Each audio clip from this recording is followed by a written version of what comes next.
Bismillahirrahmanirrahim. Alhamdulillahi rabbil alamin. Wassalatu wassalamu ala asyrafil anbiya'i wal mursalin. Nabiyyina Muhammadin sallallahu alaihi wasallam wa ala alihi wa sahbihi ajma'in. Muslimin dan muslimat yang dirahmati Allah. Assalamualaikum warahmatullahi wabarakatuh. Alhamdulillah, bersyukur kita ke hadrat Allah Subhanahu wa taala di atas segala kurniaannya, dan selamat kita bertemu kembali dalam siaran bagi penghayatan kita terhadap sejarah para sahabat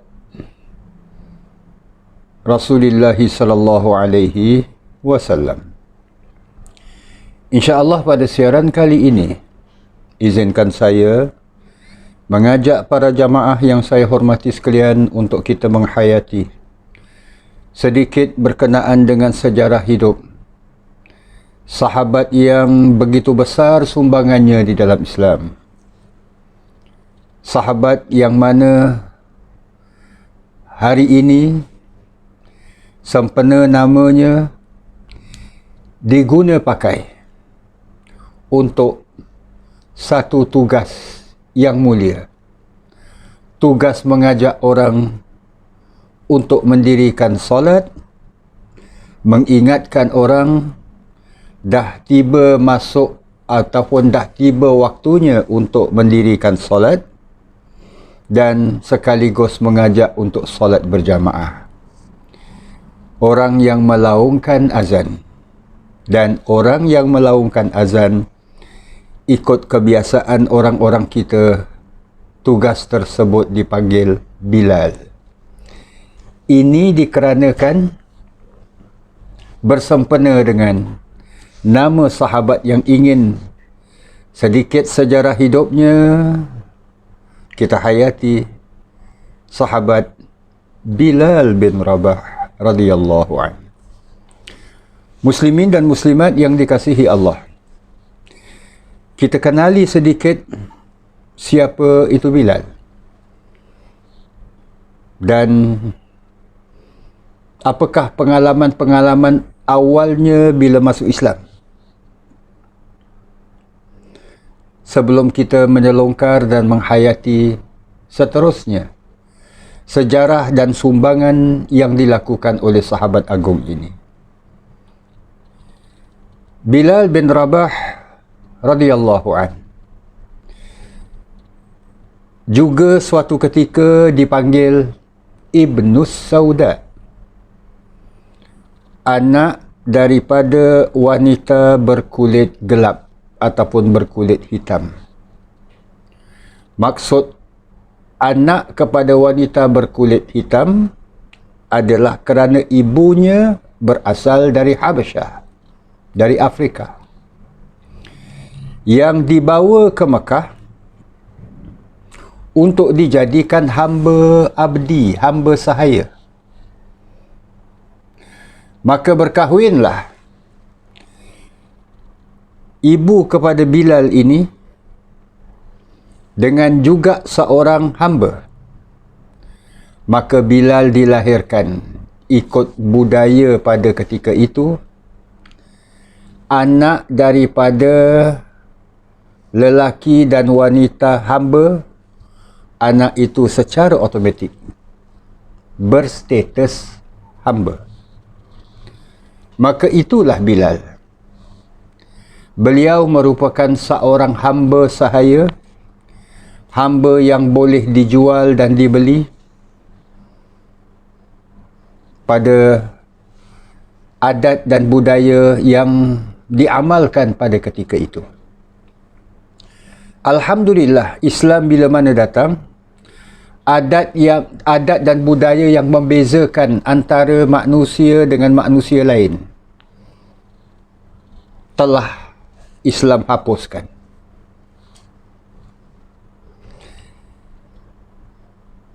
Ini begitu aktif sekali. Maksudnya, Islam dengan syariatnya,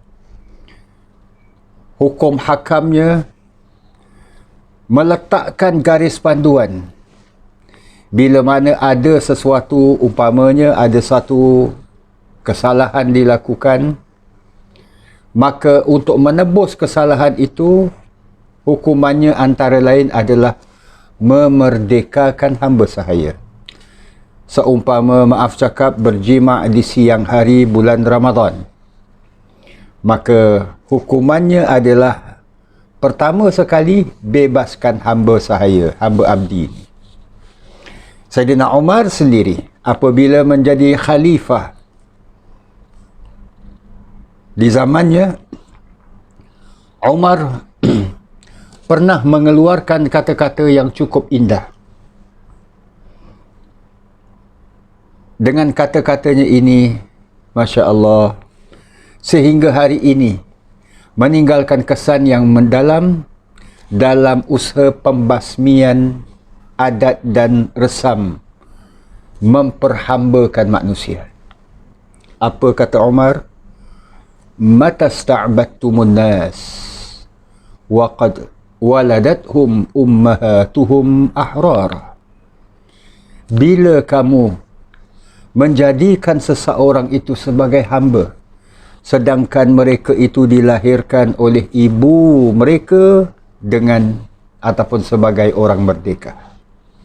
Indah sungguh kata-kata Umar. Nah, kita kembali kepada Bilal bin Rabah. Statusnya sebagai seorang hamba, tetapi dalam pada itu, statusnya sebagai hamba tidak menghalang beliau untuk memiliki minda yang merdeka, yang dapat berfikir dengan baik. Wajar ke manusia ini menyembah patung yang tidak bergerak, yang tak mampu memberikan manfaat maupun mudarat? Maka apabila Bilal bin Rabah yang dilahir dan dibesarkan di Makkah, anak daripada keturunan wanita hamba, bahkan beliau sendiri seorang hamba, beliau mendekati Rasulullah sallallahu alaihi wasallam dan beliau beriman kepada baginda. Maka dicatatkan dalam sejarah, beliau adalah di kalangan segelintir sahabat yang awal masuk Islam. Muslimin dan muslimat yang dikasihi Allah, bila saja masuk Islam, tuannya, majikannya, orang yang memilikinya, Umayyah bin Khalaf, menjadi marah bila dapat tahu. Ini kerana Umayyah bin Khalaf antara pemimpin-pemimpin Makkah yang menentang dakwah Nabi sallallahu alaihi wasallam. Ia pun mula menyeksa Bilal. Bilal tak beri makan, tak diberi minum, diseksanya. Sehingga kan seksaan yang tak berperi kemanusiaan dilakukan ke atas Bilal. Bilal diikat, diseret keluar daripada rumah dan dibaringkan di atas tanah di bawah terik panas matahari Makkah. Tak cukup sekadar itu, ia mengambil sebongkah batu dan meletakkan ke atas perut Bilal. Sebahagian riwayat menyatakan ia tak cukup sekadar itu, ia pijak batu itu. Muslimin dan muslimat yang dirahmati Allah, ia pijak batu itu. Ia ingin mengeluarkan iman Bilal daripada tubuh badannya. Tapi yang keluar daripada Bilal bukan iman seperti mana yang dikehendaki. Yang keluar daripada mulut Bilal bin Rabah adalah kata-kata mengagungkan Allah. Ahad, Ahad, Ahad. salah satu di antara nama-nama dan sifat-sifat Allah. Allah ini Tuhan satu, Tuhan yang tunggal, Tuhan yang esa. Bila melihat kejadian ini, Abu Bakar As-Siddiq radhiyallahu an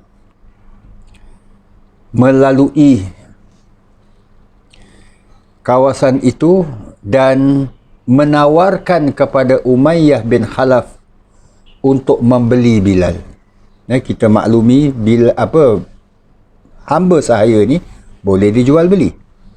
Maka Abu Bakar telah mengorbankan harta yang cukup tinggi, untuk memerdekakan Bilal seperti mana yang diminta oleh Umayyah.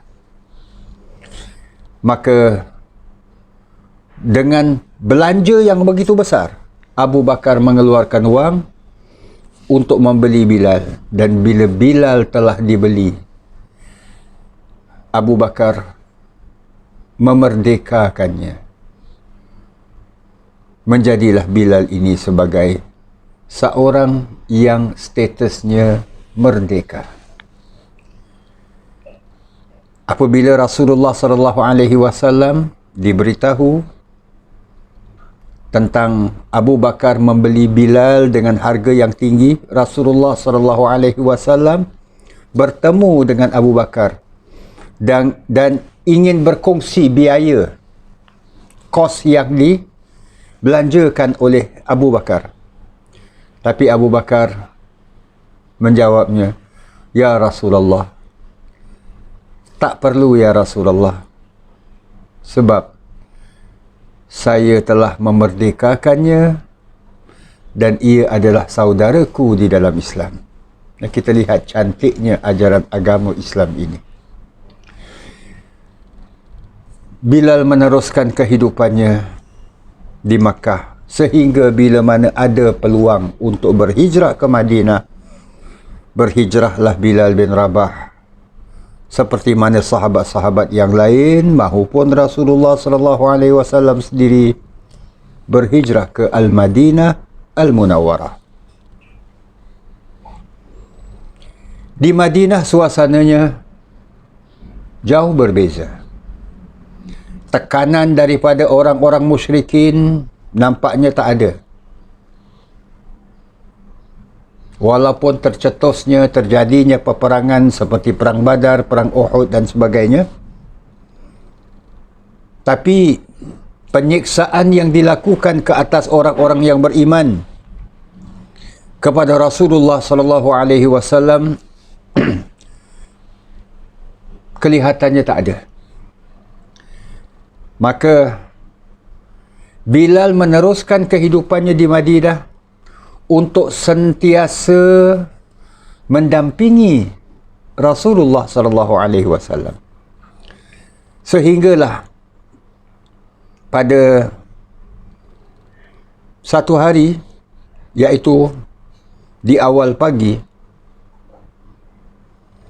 apabila ada beberapa sahabat bertemu dengan Rasulullah SAW, mereka mengkhabarkan kepada Rasulullah mimpi yang berlaku tentang pensyariatan azan, mengajak orang kepada solat, bahkan mengajak orang kepada solat berjamaah. Maka kebetulan mimpi ini dimimpi oleh beberapa sahabat. Maka bila hal ini diceritakan kepada Nabi SAW, Nabi menyatakan, ajarkanlah kalimat-kalimat azan ini kepada Bilal, fa innahu anda sautan, kerana sesungguhnya Bilal ini suaranya nyaring, suaranya dapat didengari.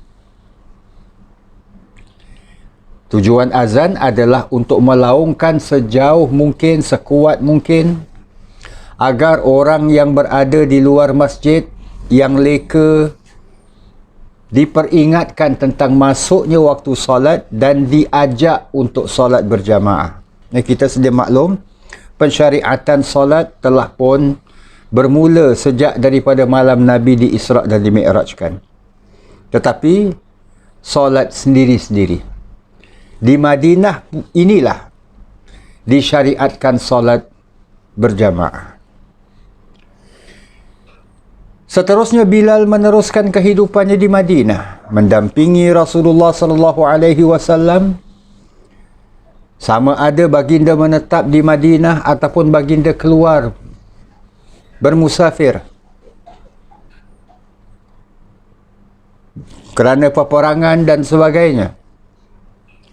Maka salah satu di antara hari-hari yang dilalui oleh Bilal bersama Rasulullah sallallahu alaihi wasallam, pada suatu pagi Rasulullah sallallahu alaihi wasallam duduk bersembang-sembang manfaat bersama dengan para sahabat. Antara yang ada pada ketika itu adalah Bilal sendiri. Rasulullah sallallahu alaihi wasallam menceritakan, malam tadi saya bermimpi, kata Rasulullah, lebih kurang maksudnya. Malam tadi saya bermimpi dan saya mendengar terompahmu, wahai Bilal, di pintu syurga. Maksud terompahmu adalah terompah ataupun sandal yang menapak ke pintu syurga. Lalu Rasulullah tanya kepada Bilal, apakah amalan yang paling kau sukai, wahai Bilal? Bilal secara rendah diri menjawab, ya Rasulullah, tidak ada di sana suatu amalan yang paling saya sukai kecuali apabila setelah selesai berwuduk saya mendirikan solat sunat 2 rakaat. Ini maksud hadis yang sahih yang diriwayatkan oleh Abu Hurairah radhiyallahu anhu. Maka itulah para ulama fikih kita menyatakan ada di sana solat sunat wuduk dibuat 2 rakaat, iaitu seusai kita berwuduk kita solat sunat wuduk.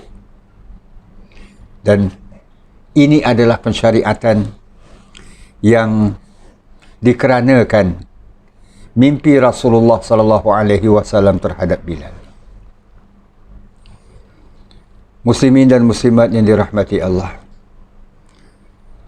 bila berlakunya Fathu Makkah, pembukaan kota suci Makkah, pembebasan kota Makkah daripada sebarang belenggu jahiliyah, sebarang belenggu kesyirikan, Rasulullah sallallahu alaihi wasallam mengarahkan kepada orang ramai dalam peristiwa Fathu Makkah itu tahun ke-8 Hijriah. Siapa yang nak selamat, masuklah ke masjid. Siapa yang nak selamat, masuk ke rumah Abu Sufyan. Orang ramai kelang kabut. Maka setelah itu Rasulullah sallallahu alaihi wasallam mendapatkan ataupun meminjam kunci pintu Kaabah. Baginda masuk ke dalam Kaabah. Baginda menghancurkan 360 buah patung berhala di dalam dan di sekitar Kaabah. Kemudian setelah patung-patung berhala ini dihancurkan, baginda meminta daripada Bilal, wahai Bilal, naiklah ke bumbung Kaabah, laungkanlah azan. Ini mengikut catatan sebahagian sejarah. Naiklah ke atas bumbung Kaabah dan laungkan azan.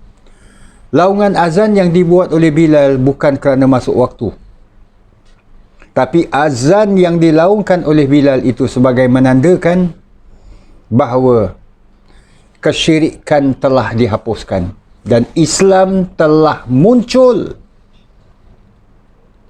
di Makkah. Dan dengan rasminya Makkah menjadi negara Islam kedua selepas Madinah di permukaan bumi Allah Subhanahu wa taala ini. Peristiwa itu berlaku tahun ke-8 Hijriah. 2 tahun selepas itu, iaitu lebih kurang tahun ke-10 Hijriah, Rasulullah sallallahu alaihi wasallam wafat. Bila selesai jenazah Rasulullah sallallahu alaihi wasallam disemadikan, Abu Bakar pun dilantik menjadi khalifah, pengganti Nabi bagi memimpin umat. Tercetusnya beberapa kekacauan yang dibuat oleh orang-orang murtad dan ekspedisi ketenteraan yang dipimpin oleh Usamah bin Zaid. Bilal bin Rabah meminta izin daripada Abu Bakar untuk menyertai peperangan ini. Maka berangkatlah Bilal meninggalkan Madinah. Yang tersemat di hatinya adalah Rasulullah dah tiada lagi. Jasad baginda dimakamkan di Madinah, tapi baginda tidak bersama lagi. Maka Bilal pun mengambil keputusan, bila sampai di Syam seusai daripada peperangan, Bilal bin Rabah radhiyallahu an memilih untuk menetap terus di Syam. Abu Bakar menjadi khalifah hanya sekitar 2 tahun. Kemudian digantikan pula oleh Umar ibn al-Khattab radhiyallahu an sebagai khalifah. Dalam salah satu hari, Umar memimpin umat sebagai khalifah, sebagai Amirul Mukminin. Umar sempat berkunjung ke Syam. Dan di daerah kunjungan ataupun tempat yang dikunjungi oleh Umar ini beradanya Bilal bin Rabah. Umar menggunakan kesempatan ini untuk bertemu Bilal. Maka dalam pertemuan ini, muslimin dan muslimat yang dirahmati Allah, kebetulan masuknya waktu solat. Maka Umar meminta daripada Bilal untuk melaungkan azan. Bilal dengan penuh hormat memohon maaf daripada Amirul Mukminin, daripada khalifah. Sebab beliau mengatakan, saya ini muazzin Rasulullah. Bila Rasulullah sudah tiada lagi tugas saya dalam melaungkan azan. Maka Umar meminta, bahkan mendesak dengan cara yang lembut dan baik kepada Bilal, wahai Bilal, laungkanlah azan. Permintaan Umar ini akhirnya dipenuhi oleh Bilal. Ia pun melaungkan azan. Bila azan dilaungkan, para sahabat yang pernah bersama-sama dengan Rasulullah sallallahu alaihi wasallam begitu tersentuh dengan laungan azan Bilal. Mereka terkenang dan terbayang kembali hari-hari yang mereka lalui bersama Rasulullah sallallahu alaihi wasallam. Muslimin dan muslimat yang dirahmati Allah, itulah azan yang terakhir yang dilaungkan oleh Bilal. Umar mengajak Bilal untuk kembali ke Madinah. Ia enggan. Akhirnya ia meneruskan kehidupannya dan wafat di Syam. Muslimin dan muslimat yang dirahmati Allah, inilah sekelumit daripada sejarah hidup sahabat agung ini. Sahabat yang walaupun berkulit gelap, sahabat yang walaupun awalnya berstatus hamba, tapi ini semua tidak menghalangnya untuk berpegang teguh dengan iman yang kukuh walaupun disiksa. Inilah antara peninggalan yang amat berharga yang ditinggalkan dalam sejarah oleh sahabat agung ini, Bilal bin Rabah radhiyallahu an. Mudah-mudahan sedikit sebanyak daripadanya dapat kita ambil iktibar dalam kehidupan seharian kita. Insya-Allah. Kita akan dengan izin Allah bersama-sama kembali dalam siaran yang akan datang. Dan terima kasih di atas keperhatian bersama. Aqulu qawli hadha wa astaghfirullahal azim li wa lakum wa lisairil muslimin. Wassalamualaikum warahmatullahi wabarakatuh.